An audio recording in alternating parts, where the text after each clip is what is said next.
Good afternoon, everyone. I am Rosa Nabuy Midupan. I am discussing about colorimetric method and volumetric method.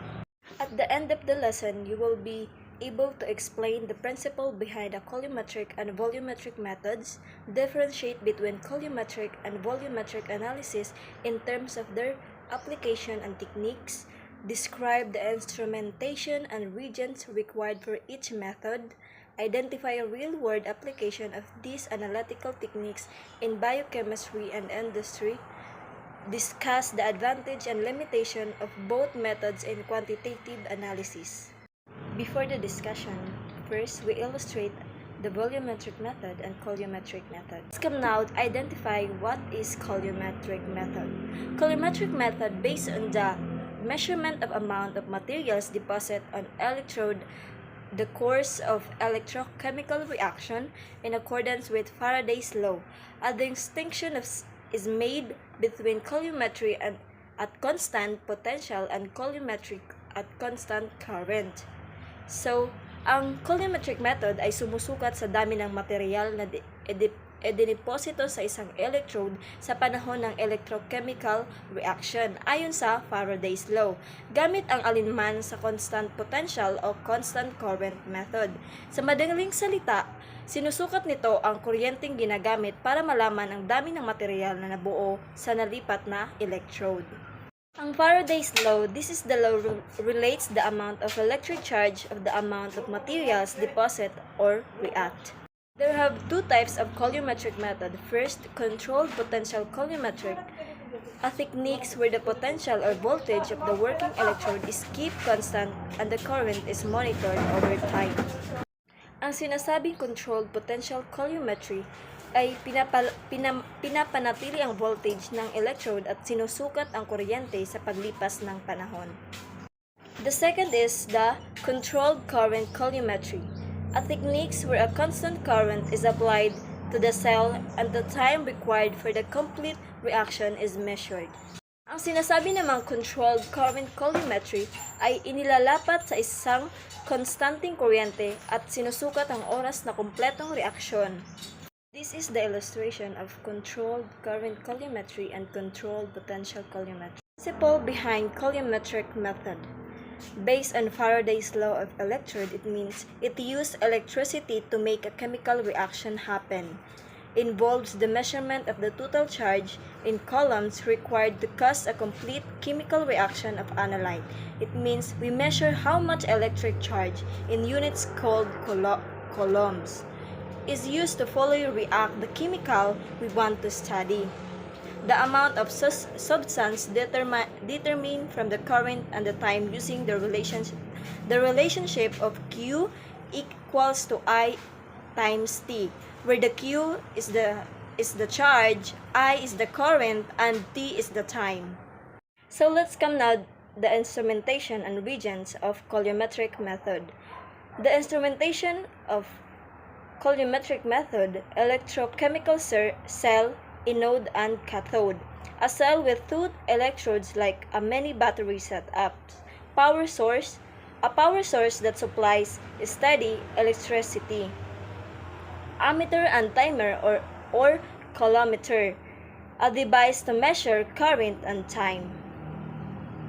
In reagents of colorimetric method: electrolyte solution, a liquid that allows electricity to flow.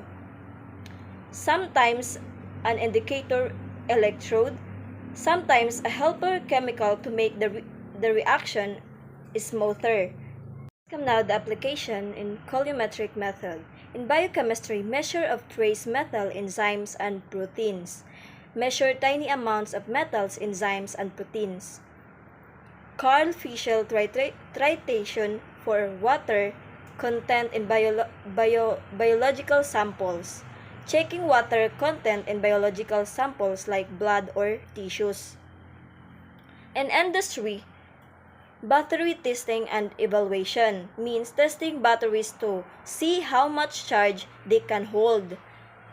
Water content in petroleum and pharmaceuticals means measure water and oil, fuel, and medicines. Let's come now the advantages and limitation of colorimetric method. The advantages of colorimetric method: high pressure and sensitivity, very accurate and sensitive. No standard solution required. No need to prepare a standard solution. Excellent for trace analysis. The limitation of colorimetric method requires specialization equipment, sensitive to environmental condition. So let's come now the volumetric method. Volumetric method based on the application constant and or varying potential at an electrode surface and measure the result current with a 3-electrode system. Volumetry with its variety of methods constitutes the largest group of electrochemical methods of analysis and is commonly used for the determination of compounds in solution. Ang sinasabing volumetric method ay isang paraan kung saan naglalagay ng constant o pagbabagong voltahe sa isang electrode at sinusukat ang kuryenteng lumalabas gamit ng 3 electrode system. Kasama sa volumetry ang iba't ibang teknik at ito ang pinakamalaking grupo ng electrochemical analysis methods na ginagamit upang matukoy ang mga chemical sa isang solusyon. So let's come now the principle behind the volumetric method. Based on the stoichiometric reaction between the analyte and the standard solution or titrant. It means it's about mixing two chemicals together they until completely react. Amount of analyte is determined by the volume of titrant required to reach the end point of the reaction. We add a known solution, the titrant, to the chemical we are testing and we measure how much liquid we use to reach the reaction point. Commonly type includes acid-base, redox, complexometric, and precipitation titration. Means commonly types of this reaction include acid-base, redox, or electron transfer, making complexes and forming solids or precipitation. Let's move on the instrumentation and reagents of volumetric method. In the instrumentation of volumetric method is the barrette. It means a barrette is a tube or deliver precise liquid amounts. A chronicle flask, a flask to mix in. A stirrer or magnetic stirrer, a stirrer to keep everything moving. An indicator that show when the reaction is finished, color change. And the reagents of volumetric method is standard solution, a solution with a known concentration like sodium hydroxide or hydrochloride acid.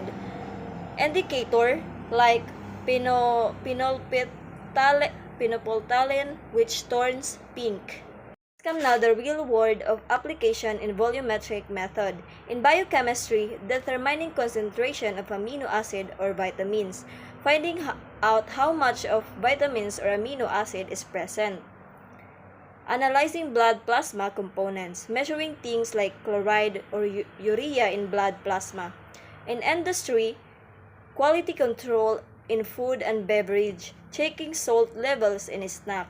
Chemical manufacturing and purity analysis, making sure chemicals are pure in factories. Let's come now the advantages and limitation of volumetric method. The advantages of volumetric method: simple and expensive, simple and cheap, fast and effective for routine analysis, means fast and useful for everyday testing, wide applicability, works for a lot of different chemicals.